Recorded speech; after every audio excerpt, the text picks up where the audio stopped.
Hello students, today we will start our chapter number 3 from geography, that is drainage. So coming to introduction part, what is actually drainage is?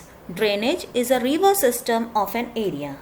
Actually, small streams tends to flow from different directions and come together to form the main river. This is known as drainage. Secondly, what is drainage basin? A drainage basin is the area of land that is drained by a river with its tributaries and distributaries. Third term we have water divide.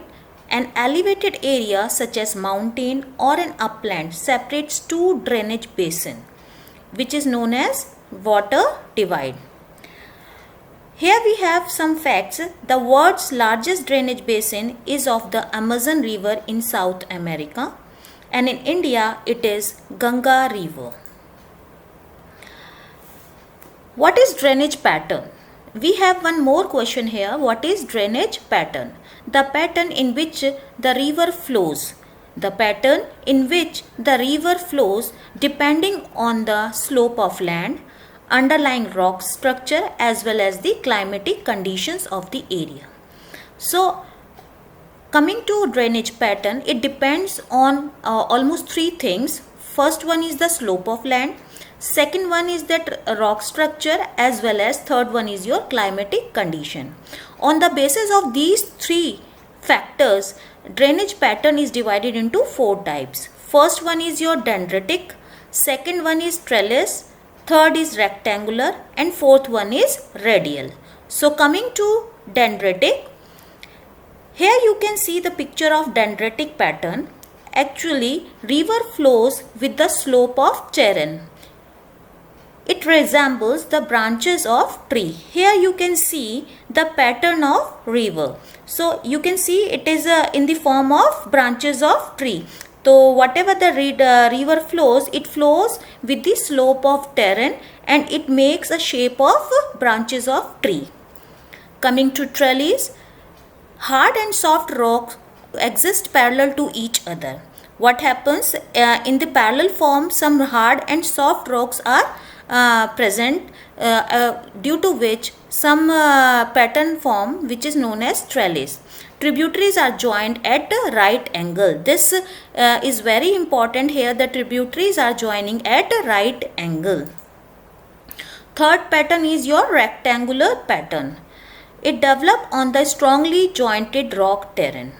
In this rectangular form, it is in the form of the name itself tells us the pattern, that is the rectangular form. So in this the strong rocks, they are joined together and form a pattern which is known as a rectangular pattern.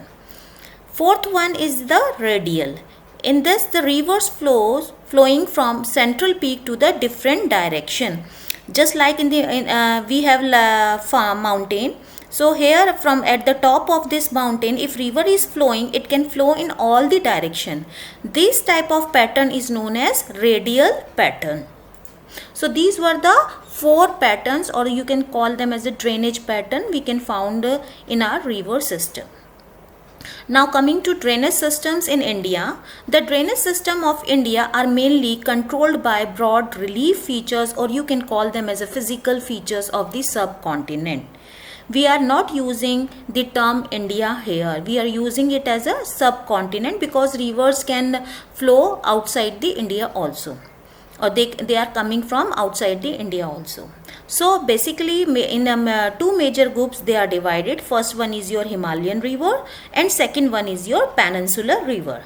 Actually the Himalayan rivers, they are originating from Himalayas.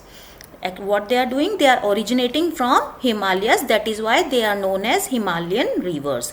Whereas the peninsular rivers, they are originating from the peninsular plateau, right? So coming to the difference between Himalayan rivers and peninsular rivers, these are the few basic points on which we on the basis of which we are differentiating the Himalayan rivers and peninsular rivers. First one, point of origin. So we already know that Himalayan rivers are originating from Himalayas or the glaciers present there. whereas the peninsular rivers, they are originating from the Western Ghats and the Eastern Ghats. Coming to the nature, the basic nature of Himalayan rivers are perennial. So throughout the year they are flowing. Whereas peninsular rivers, their nature is seasonal. Why it is seasonal? Because actually they are dependent on rainfall. So they're coming to third basic point, that is the source of water. Here in Himalayan rivers we have rainfall and glaciers, where the peninsular rivers, they are dependent on rainfall only. Coming to the course, Himalayan rivers have long course, performs erosional activity and carry huge loads of silt and sand. Along with their stream, they are carrying huge loads of silt and sands. Whereas peninsular rivers, they are short and shallow in course. They are now rivers are suppose we are taking an example of Himalayan rivers. They are coming from Himalayas or the glaciers. Now they are draining in some particular area.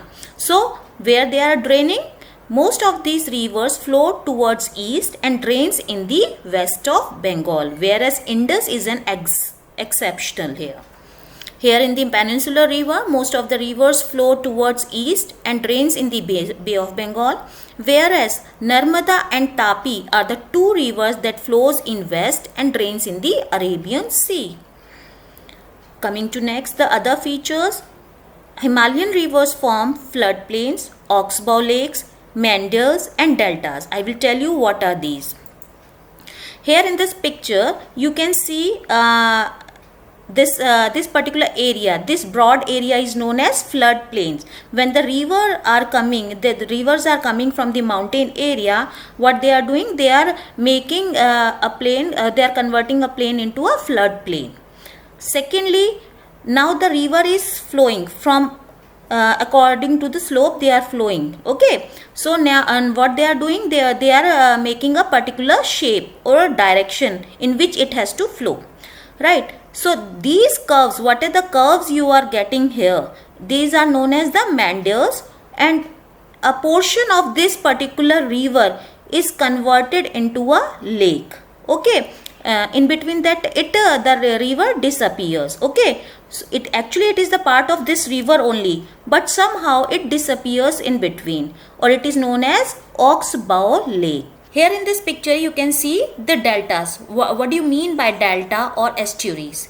That Himalayan rivers, actually what they are doing, they are forming the deltas. What is this delta? Here you can see the main river. This is the main river coming, and it is forming, it is converting itself into a different branches.